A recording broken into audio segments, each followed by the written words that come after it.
Kita mulai.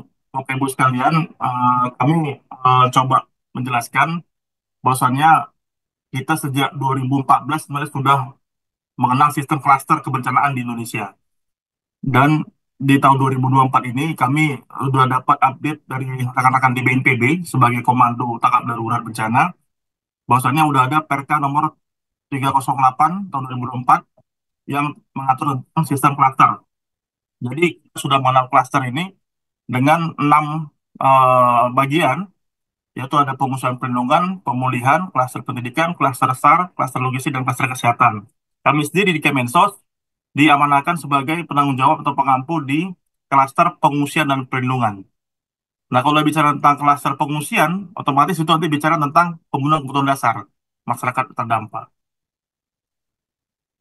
Saya lanjut slide-nya. Di keputusan Kepala BNPB nomor 308 ini juga, kalau kita bicara tentang klaster pengungsian perlindungan, itu tidak hanya di respon darurat, tidak hanya di tanggap darurat, tapi di setiap fase kebencanaan. Pra bencana kami, seperti yang kita pagi ini lakukan, kita kolaborasi multi pihak, kita bangun jejaring, kita konsolidasi, kita satuan kekuatan, nanti di tanggap darurat kita tinggal aktivasi sistem yang sudah kita bentuk. Yang mana yang utama yang kami lakukan dalam klaster ini adalah bagaimana caranya masyarakat korban bencana atau penyintas korban bencana harus terpenuhi semua kebutuhan dasarnya, baik itu sandang, pangan, papan. Kalau di sektor atau di fase darurat, namanya sandang jelas harus terbutuhi semua kebutuhan-kebutuhan penyintas tersebut. Dan juga misalnya kebutuhan pangan, kami juga harus memfasilitasi makanan yang siap saji dan gizi yang terukur untuk bisa memenuhi kebutuhan pengungsian. Dan juga kalau misalnya bicara tentang papan, kita juga akan menyiapkan shelter-shelter darurat jika dimungkinkan. Tapi kalau misalnya kita bisa memanfaatkan bangunan-bangunan atau yang sifatnya permanen bisa untuk pengungsian juga bisa kita lakukan seperti itu. Di pasca bencana juga sama, kami juga lakukan beberapa kegiatan seperti misalnya untuk mengevaluasi layanan dan juga memberikan masukan untuk bagaimana bisa memberikan perbaikan ke depannya. Kita lanjut. Nah, di klaster pengungsian perlindungan yang diampu oleh Kemensos, kami juga sudah membagi 7 subcluster namanya rekan-rekan sekalian. Subcluster ini mendukung kinerja yang dilakukan oleh klaster pengungsian yang dikoordinasi oleh Kemensos. Pertama jelas ada subcluster shelter yang bertanggung jawab untuk menyiapkan tenda-tenda darurat atau tempat-tempat atau camp-camp pengungsian yang baik untuk penyintas. Setelah shelternya terbentuk, baru nanti di manajemen bagaimana situasi atau lingkungan pengungsian di dalamnya. Yang ketiga ada subcluster WOS yang berkaitan dengan air, sanitasi, dan kebersihan lingkungan. Ini juga sangat penting karena akan menyangkut tentang ketersediaan permakanan yang ada di sana, karena air itu menjadi salah satu hal yang penting di pengungsian. Setelah itu kami juga harus memastikan bagaimana perlindungan anak yang terjaga di pengungsian, bagaimana kegiatan layanan dukungan sosial, seperti yang saya dapat undangan di pagi ini, kegiatannya kegiatan LDP namanya ya, layanan dukungan sosial. Itu juga identik dengan aktivitas kinerja yang dilakukan oleh Kemensos. Lalu, kami juga harus memastikan bagaimana disabilitas lansia dan kelompok rentan lainnya juga terlindungi, juga terpenuhi secara kebutuhan dasar. Yang terakhir, bagaimana caranya kami bisa melakukan perlindungan kepada hak-hak perempuan dari kekerasan-kekerasan berbasis gender dan pemberdayaan perempuan itu sendiri dalam situasi pengungsian. Ustaz Pelajar inilah yang nanti kami kolaborasikan kepada rekan-rekan sekalian atau mungkin kepada semua stakeholder karena menurut Undang-Undang 24 2007 kegiatan kebencanaan ini kan tidak hanya dilakukan oleh satu sektor saja pemerintah, tapi ada kolaborasi multi pihak atau yang kita sebut dengan pentahelix. Ada di situ pemerintahnya, ada dunia usaha, ada media massa, ada perguruan tinggi, dan juga ada dari pihak NGO swasta. Nah, Bapak Ibu, rekan-rekan sekalian, kami coba mengeksplor dulu apa yang kami lakukan jika terjadi pengungsian. Yang pertama, kami harus menyiapkan tenda pengungsian jelas. Kalau ini dibutuhkan semacam tenda untuk memfasilitasi penyintas di di pengungsian dengan kelengkapannya. Jadi tidak hanya tenda, tapi ada di situ nanti kasur lipatnya, selimutnya, kipas angin dan lain-lain yang bisa memanusiakan pengungsi di situasi pengungsian. Yang kedua, ini kami kolaborasi dengan klaster kesehatan. Bagaimana nanti tersedia pos medis sehingga tenaga-tenaga kesehatan terdekat seperti dari puskesmas bisa nanti juga dibantu oleh rekan-rekan mahasiswa di sini yang mungkin bisa nanti membantu kami di pengabdian masyarakat dalam kebencanaan, bisa kita fasilitasi untuk pos medisnya untuk melayani pengungsian jika terjadi ada penyakit-penyakit yang timbul di pengungsian. Yang ketiga LDP, ini untuk kesejahteraan psikososial bagi penyintas, khususnya bagi anak-anak dan kelompok rentan lainnya, bagaimana cara mereka bisa menghilangi trauma yang terjadi akibat bencana. Yang keempat, kami juga siapkan fasilitasi lapangan olahraga untuk remaja atau juga untuk kelompok lainnya yang sehingga tidak terjadi apa ya, tidak terjadi eh, apa eh, kekosongan kegiatan di pengungsian. Yang kelima, kami juga akan fasilitasi tempat ibadah. Bagaimanapun juga ini ibadah menjadi kegiatan penting baik itu di setiap agama, tidak hanya Islam, tapi juga nanti kami akan siapkan untuk agama-agama lain jika dibutuhkan di lapangan. Yang keenam, jelas ada toilet-toilet umum. Kalaupun ada toilet yang sifatnya permanen di lokasi bencana, kita bisa manfaatkan. Kalau tidak, kita akan pasang toilet-toilet portable, yang mana nanti pembuangannya dan segala macamnya tidak mengganggu aktivitas pengungsian dan ketersediaan air yang cukup untuk bisa memenuhi kebutuhan toilet tersebut.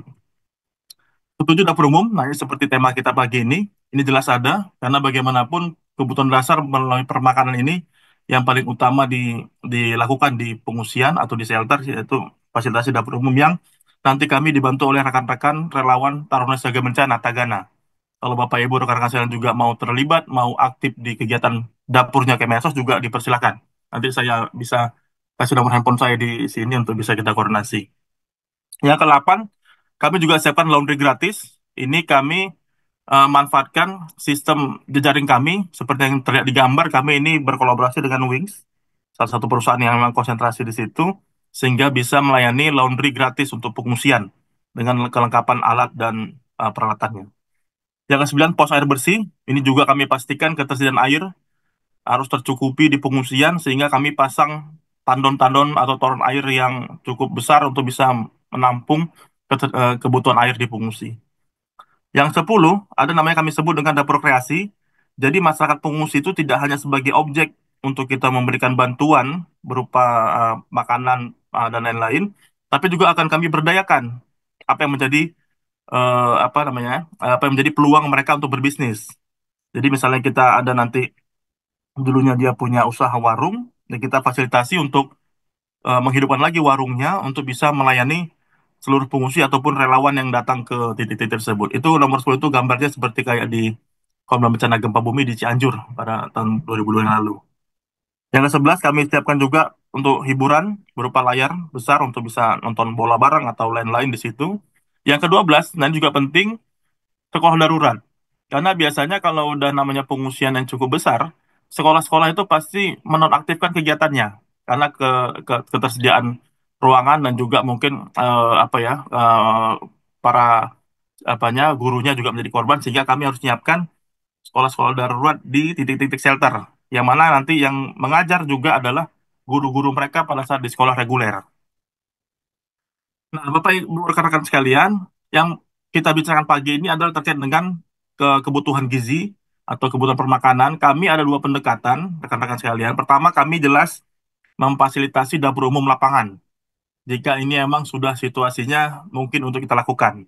Tapi kalau misalnya kita pelajarin beberapa kejadian bencana kemarin ini, untuk di titik-titik krusial di hari pertama atau hari kedua itu akan sulit untuk kita bangun dapur umum. Makanya kami juga Kemensos itu untuk menjaga stabilitas permakanan untuk pengungsian, kami sudah siapkan buffer stok logistik seperti yang gambar sebelah kanan, makanan siap saji. Ada tiga jenis makanan siap saji yang kami siapkan. Pertama, makanan siap saji yang memang itu ada unsur nasinya di dalam untuk kebutuhan penyintas. Yang kedua, kami juga akan siapkan juga lauk pauknya saja, seperti yang ada di posisi belakang yang ayam asam manis itu lauk pauk siap saji. Jadi kalau misalnya nasi bisa kita siapkan, tinggal kita masak, tinggal kita apa, manfaatin lauk siap saji yang sudah menjadi buffer stok logistik di Kemensos. Makanya nggak heran teman-teman kalau misalnya dilihat di lapangan, ada dapur-dapur Kemensos, di saat dapur-dapur dari relawan lain itu bentuknya masih telur dan Indomie, kami sudah berbagai macam menu makanan. Ada ayam asam manis, ada ayam semur, telur balado, dan segala macam.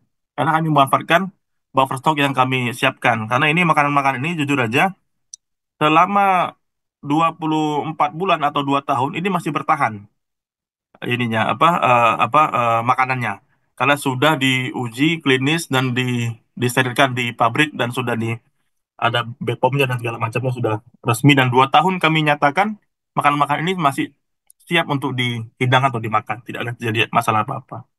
Nah, yang ketiga, selain makan makanan tadi juga kami siapkan juga biskuit-biskuit untuk anak dan kelompok lansia. Jika memang dibutuhkan nanti di lapangan juga sistemnya buffer stock logistik. Makanya ada dua pendekatan, perlu kami jelaskan. Ada dapur umum lapangan dan juga ada buffer stock permakanan yang sudah disiapkan di gudang-gudang logistik kami di Kemensos maupun di daerah, di dinas sosial.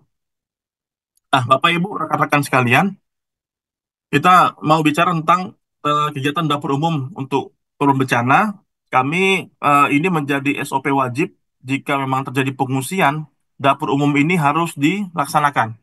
Karena ini apa namanya itu sifatnya untuk menyediakan dan menyiapkan makanan siap saji yang segera dapat didistribusikan untuk korban bencana dalam waktu yang cepat dan tepat. Dapur ini kami dibantu oleh relawan Tagana, Taruna Siaga Bencana, untuk bisa eh, memenuhi kebutuhan dasar korban yang mencukupi masalah konsumsi makan dan mencukupi gizi bagi korban bencana. Jadi penyelenggaraan dapur umum juga apa dilakukan apabila tidak memungkinkan untuk bantuan bantuan datang dari luar gitu. Dan juga kami sebenarnya jujur aja perlu juga masukan dan kritik dari Bapak Ibu rekan sekalian yang punya keahlian dalam bidang gizi. Karena kami jujur aja untuk penyelenggaraan dapur umum di lokasi bencana, yang penting sifatnya ada dulu.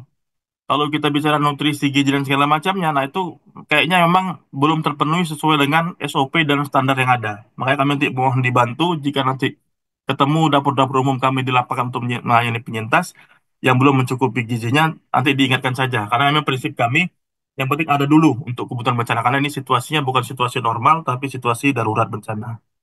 Nah, dapur umum Kemensos ini, kami adalah fasilitas untuk masak menyediakan bencana alam.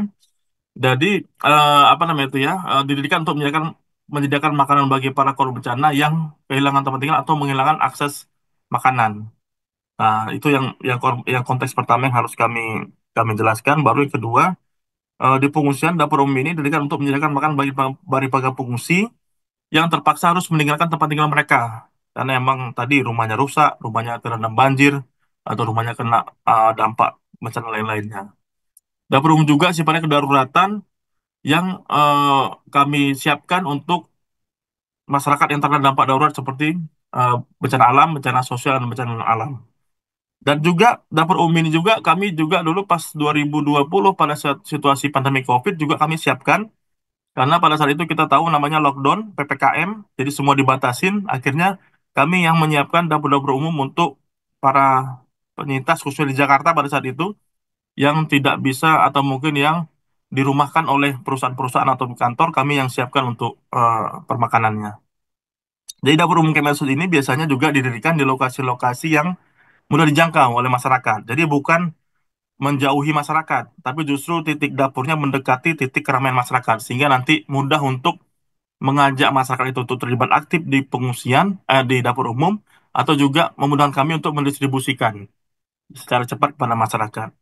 Dikelola oleh Tagana sebagai yang mengoperasi dapur umum dan kami kami Kemensos untuk menyiapkan segala fasilitasinya termasuk peralatannya, termasuk mobilisasinya dan termasuk bahan-bahan naturanya ya yang untuk kebutuhan pasar di lapangan.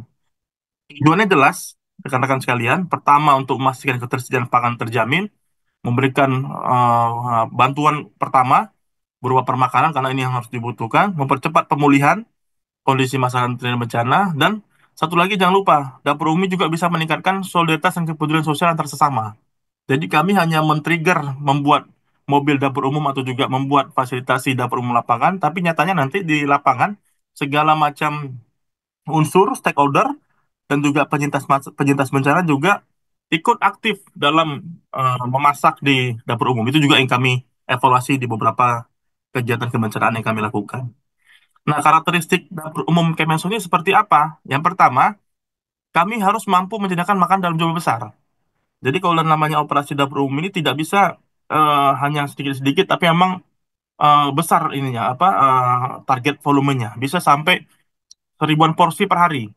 Jadi kita fasilitasnya tetap 3 kali makan, pagi, siang, malam. itu juga kita pastikan bisa mencapai 1.000 pieces lah minimal dalam satu kali masak. Jadi kalau 3 kali masak dalam satu hari bisa 3.000 pieces untuk kita siapkan. Jadi tidak hanya untuk penyintas, tapi juga untuk relawan yang tergabung misalnya dalam penanganan-penanganan bencana di lapangan.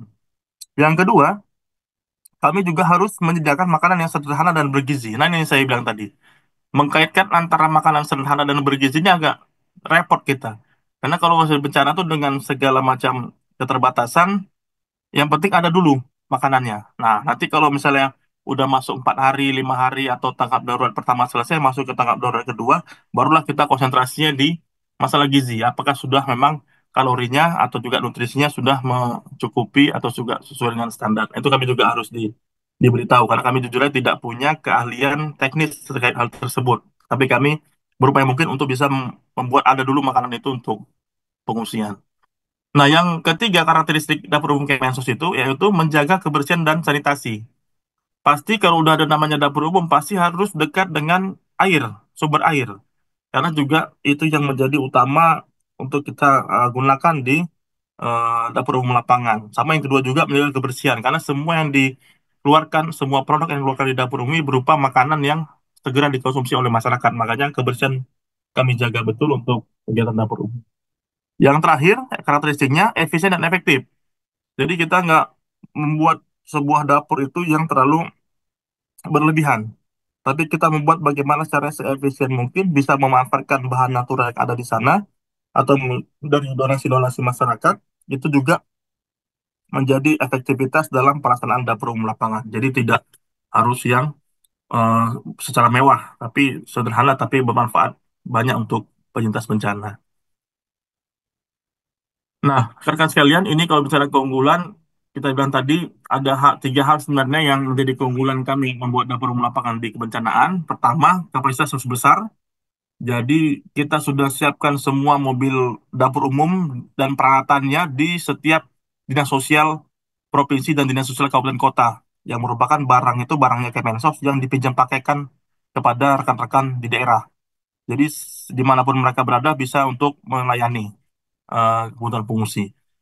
Nah, yang kedua tadi, yang pertama di kapasitas besar, yang kedua, karena itu sifatnya bentuknya berupa mobil, berupa dump truck seperti itu, jadi mobilitasnya tinggi.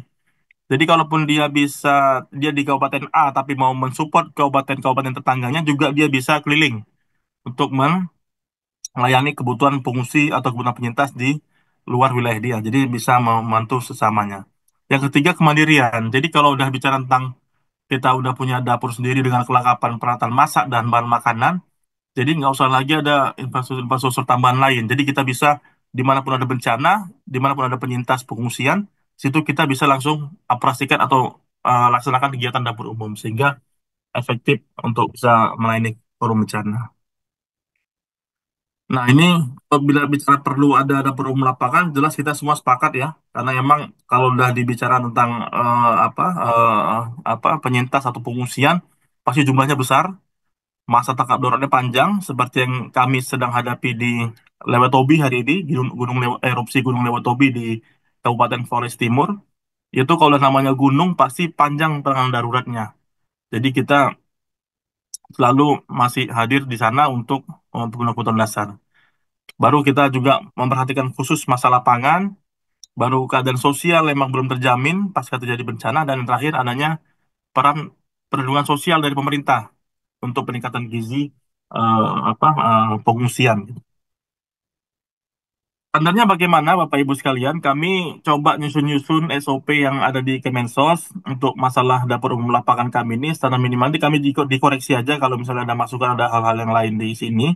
Jadi kalau kami itu mematok upaya pembunuhan kebutuhan dasar ini adalah bagaimana caranya per orang tuh mendapat asupan 400 gram beras per hari untuk bahan makanan pokoknya, ditambah nanti bahan-bahan lauk pauk. Jadi intinya kami hitung itu kebutuhan beras untuk per orang per hari itu 400 gram untuk per hari 3 kali makan. Jadi makanan itu juga nanti disediakan di dapur umum sebanyak 2 sampai 3 kali makan, tergantung nanti kondisi lapangan, karena emang di satu titik dengan titik lainnya itu berbeda-beda sesuai dengan kearifan lokal di sana. Dan satu lagi, kami juga mematok atau juga menargetkan besarnya bantuan makanan yang di atas tadi, baik itu makanan dan lauk pauk dan juga ketersediaannya itu setara dengan 2.100 kilokalori untuk ininya, untuk apa kebutuhannya per orang per hari. Ini yang coba kami susun standar kami di Kemensos. Nanti juga kami butuh masukan atau butuh respon dari rekan-rekan atau Bapak Ibu yang ada di forum ini untuk bisa sama-sama apa ya, menyusun atau juga mengkritisinya. Gitu. Nah, ini manajemen kendalinya kami di Kemensos itu hanya berupa pembuatan kebijakan teknis dan juga apa namanya itu ya pendampingan sebenarnya kepada dinas-dinas sosial dan di provinsi dan kabupaten kota untuk mereka bisa melaksanakan tugas pelayanan kemanusiaan ini sesuai dengan SOP dan aturan yang ada. Nah, setelah itu nanti ada koordinator dapur umumnya, koordinatornya ini biasanya Tagana, ada juga wakil koordinator. Nah, baru nanti dibuat struktur ada 5 penanggung jawab. Pertama, penanggung jawab masalah keuangan atau pencatatan apa namanya itu ya data usahanya. Baru nanti ada penanggung jawab untuk perlengkapan logistik. Ini juga nanti bicara tentang apa ketersediaan logistik di dapur. Ada nanti penanggung jawab untuk distribusi setelah nanti masak atau juga setelah terjadi apa udah ada produk berupa nasi bungkusnya. Ada yang penanggung jawab sendiri untuk masalah distribusi dan juga ada penanggung jawab masalah tata boga yang apa ya memastikan ketersediaan natura juga tersedia di sana. Dan yang terakhir ada penanggung jawab masalah kebersihan. Jadi 5 struktur ini melekat ke koordinator dapur umum untuk bisa membantu kinerja yang dilakukan oleh tim dapur umum di suatu titik pengungsian. Nah, kegiatannya Bapak Ibu, rekan-rekan sekalian, kami memanfaatkan betul apa yang namanya itu ya bahan-bahan natural yang ada di lokal jika masih dimungkinkan. Kalau tidak bisa terjadi di situ seperti kayak bencana besar seperti Palu atau NTB kemarin, kami akan ngambil dari luar kabupatennya. Kami akan belanjakan itu di luar kabupaten dan langsung distribusikan ke titik-titik pengungsian, titik-titik dapur umum. Setelah melakukan belanja tersebut, kita melakukan pembersihan alat dan bahan dulu, karena ini akan digunakan untuk memasak. Baru kita melakukan proses memasak, lalu kita melakukan penyajian, artinya setelah dipilah, disajikan nanti di dalam satu satu apa yang satu kertas nasi bungkus biasanya yang paling efektif kami satukan antara nasi dan lauk pauknya, baru pembungkusan, baru terakhir distribusi. Ini distribusi juga kami pakai strategi yang cukup preventif ya, karena takutnya kalau tidak merata distribusinya bakal jadi kisruh, konflik. Makanya kami nanti kalau misalnya mendistribusikan ini selalu melibatkan unsur-unsur pemerintah yang ada di sana, baik itu di desa sampai ke tingkat RT RW, sehingga memastikan semua masyarakatnya, semua warganya mendapatkan produk dari dapur umum yang berupa nasi selama masa pengungsian. Inilah beberapa kegiatan yang coba kami gambarkan di sini.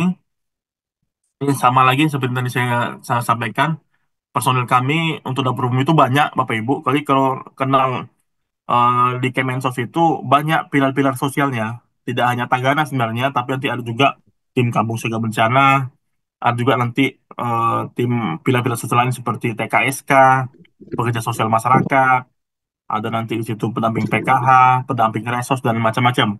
Itu semua nyatu di situasi pengungsian, membantu untuk menyiapkan dapur umum ini. Di lain itu juga kami, selain di internal Kemensos, kami juga bekerja sama dengan berbagai kelompok organisasi sosial lainnya. Seperti yang saya hari ini jumpain, Bapak Ibu dari Gankon dari apa, klaster Gizi, kalau memang nanti mau terlibat aktif di dalam dapur umum kami, silakan saja. Nanti kita bisa bertukar nomor telepon supaya bisa apa koordinasinya di lapangan. Ini beberapa perilaku yang harus kami hindari dari semua petugas tim dapur, tidak merokok, tidak makan, tidak mengunyah, tidak memakai perhiasan, tidak menggunakan peralatan dan macam-macam. Selalu menjaga kebersihan dan segala macam ini juga harus apa ya, harus dibuat mainstream di semua pelaku dapur umum karena juga mereka berada di dapur harus higienis dan harus terjaga semuanya karena ini menyangkut dengan kesehatan bagi para pengungsian. Baru apa ya, menghindari kontak langsung dengan tubuh seperti menggunakan sarung tangan, penjepit makan, sendok garpu dan lain-lain. Ini kami menjaga situasinya supaya lebih higienis. Nah, rekan-rekan sekalian, coba mau apa dikit ya, memperkenalkan sedikit tagana kami supaya nanti tidak ragu dan tidak apa namanya itu tidak canggung kalau misalnya ketemu di lapangan. Jadi Tagana ini Bapak Ibu sekalian adalah relawan yang dibina oleh Kemensos. Sejak 2012 kami sudah membentuk Permensosnya sebagai NSPK kami yang memiliki mereka itu adalah relawan sosial yang memiliki peran aktif dalam penanggulangan bencana. Jumlahnya sekarang sudah 26.000 lebih. Maaf, 30 ribuan lebih lah itu untuk yang apa yang kita kita data. Jadi mereka ini di setiap daerah, setiap provinsi, setiap kabupaten kota ada dan selalu di maintenance oleh Kemensos sebagai pembinanya agar mereka tetap terampil, tetap menjaga performanya jika terjadi bencana, jika suatu saat ada yang membutuhkan untuk kegiatan kebencanaan, mereka sudah siap untuk melakukan hal tersebut. Jadi untuk Tagana sendiri, kami ada 5 kompetensi yang kami harus apa namanya itu tularkan ke mereka. Pertama, mereka harus bisa cakap dalam manajemen posko. Yang kedua, mereka harus cakap dalam manajemen shelter yang tadi saya jelaskan di awal. Mereka juga harus cakap untuk manajemen logistik. Lalu mereka harus cakap untuk dapur umum. Ini seperti tema diskusi kita hari ini. Dan mereka juga harus cakap dalam bidang LDP, layanan dukungan sosial. Nah, ini semuanya yang harus dimiliki oleh seorang taruna siaga bencana. 5 kompetensi ini. Jadi nanti kalau misalnya teman-teman tertarik untuk menjadi Tagana, ayo kita akan rekrut rekan-rekan sebagai Tagana. Atau kalaupun tidak, teman-teman sudah punya organisasinya, kita akan apa kolaborasi aja. Kita sebut rekan-rekan sebagai sahabatnya Tagana. Jadi kalau misalnya ada bencana dimanapun, kalau mau terlibat di 5 aspek ini atau mungkin di 2 aspek aja di dapur umum atau di LDP, kita bisa kolaborasi kegiatan kita di sana. Yang penting outputnya penyintas pengungsi terlayani dengan baik di lapangan. Karena itu memang tanggung jawab kita semua di apa di Indonesia ini. Ini sebaran Tagananya 39.000, mohon maaf tadi saya keliru data. 39.000 tersebar di 34 provinsi yang sudah kami data sampai saat ini. Bapak Ibu rekan-rekan sekalian, eh, saya juga menjelaskan beberapa titik teknis sebenarnya ini tentang penentuan lokasi dapur umum. Jadi untuk membentuk dapur umum itu kami harus memiliki beberapa standar, yaitu yang pertama DU itu harus dekat dengan posko atau penampungan supaya memang mudah untuk mendistribusikan atau juga mengunjungi korban yang membutuhkan makanan. Jadi tidak berjauhan, tidak menjauhi titik pengungsian, tapi mendekati titik-titik masyarakat seperti di lokasi pengungsian. Yang kedua, harus higienis. Higienis, lingkungan cukup memadai, dan yang ketiga aman dari bencana. Empat itu dekat dengan transportasi umum karena akan memudahkan titik distribusi atau juga apa masuk logistik. Dan kelima jelas harus dekat dengan sumber air. Makanya kegiatan dapur itu harus ada juga titik airnya gitu.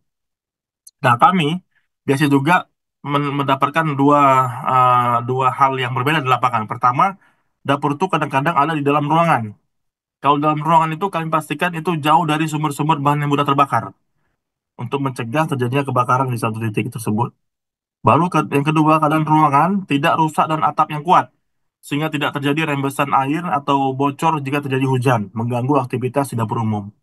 Yang ketiga, mempunyai lantai yang kuat untuk menahan peralatan, karena emang segala macam peralatan kami ini apa ya berat-berat semua, seperti kayak tabung gas misalnya atau juga kompor dan segala macamnya. Jadi itu harus kami perhatikan. Dan terakhir, harus ada cukup cahaya. Karena ini penting untuk menjaga kelembapan dalam satu ruangan.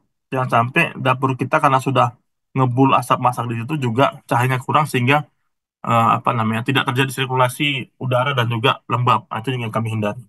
Itu terjadi misalnya di dalam ruangan. Nah, kalau di luar ruangan, poin-poin yang kami coba susun untuk kami standarkan, pertama tepatnya jangan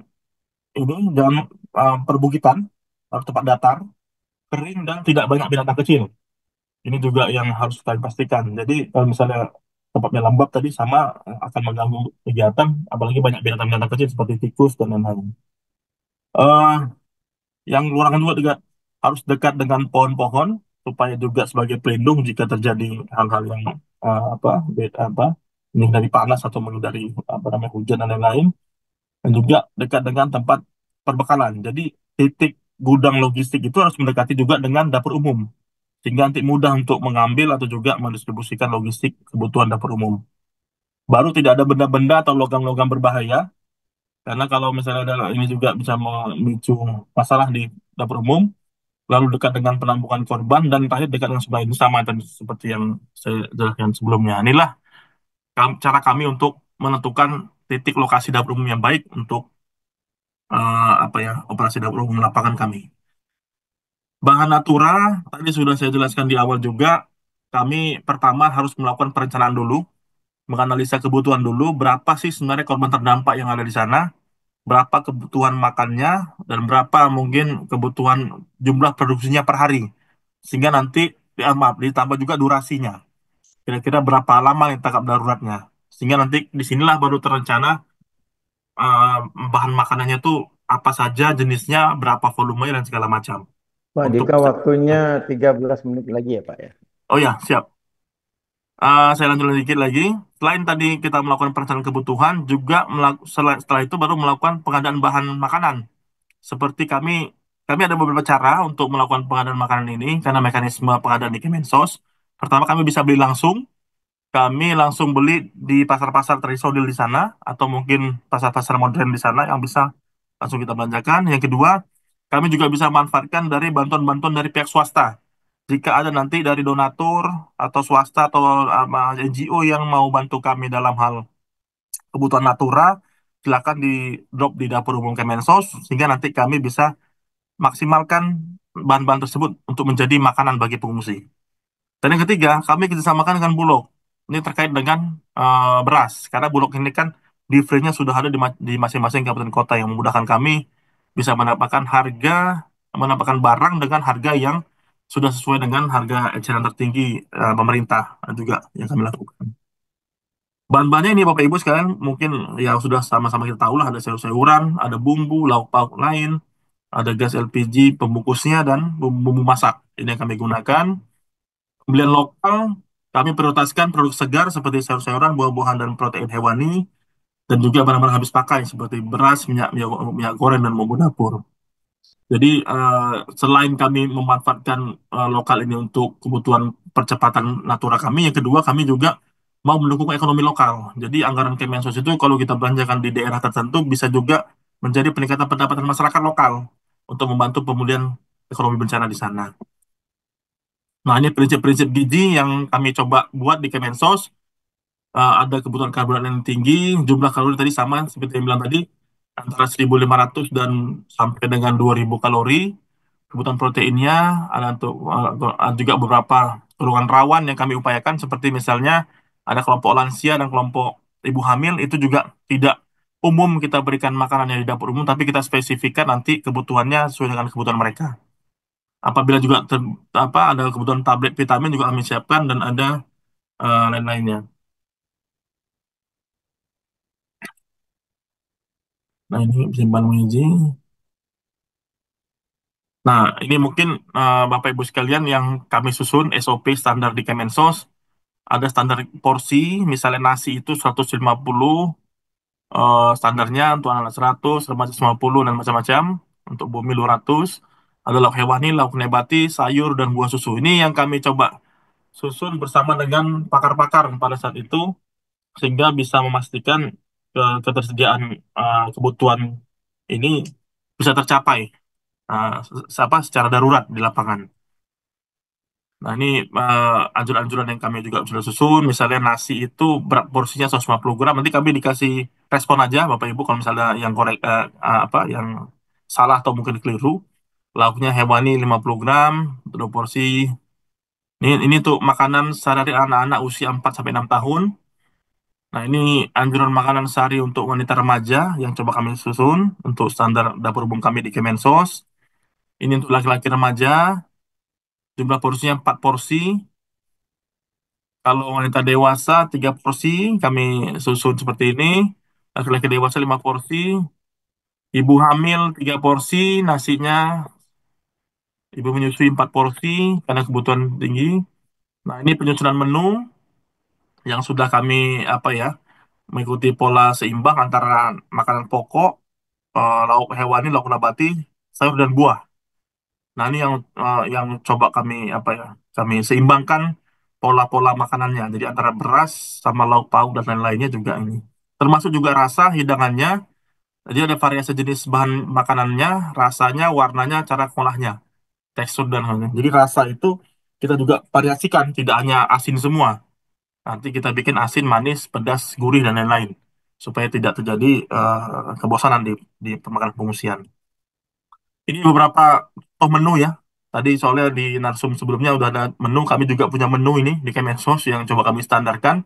Menu pagi, siang, malam itu kami upayakan berbeda sehingga apa tidak jadi apa ya, tidak jadi kesamaan di apanya di setiap menunya. Termasuk juga hari keduanya juga kayak gini, misalnya kita variasikan lagi.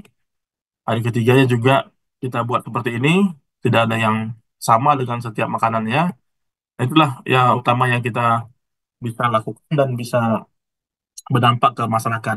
Mungkin itu aja, Bapak Moderator. Mohon izin kalau kelewatan waktunya. Nanti kalau misalnya ada pun tanya jawab, kita bisa lanjutkan di sesi diskusi.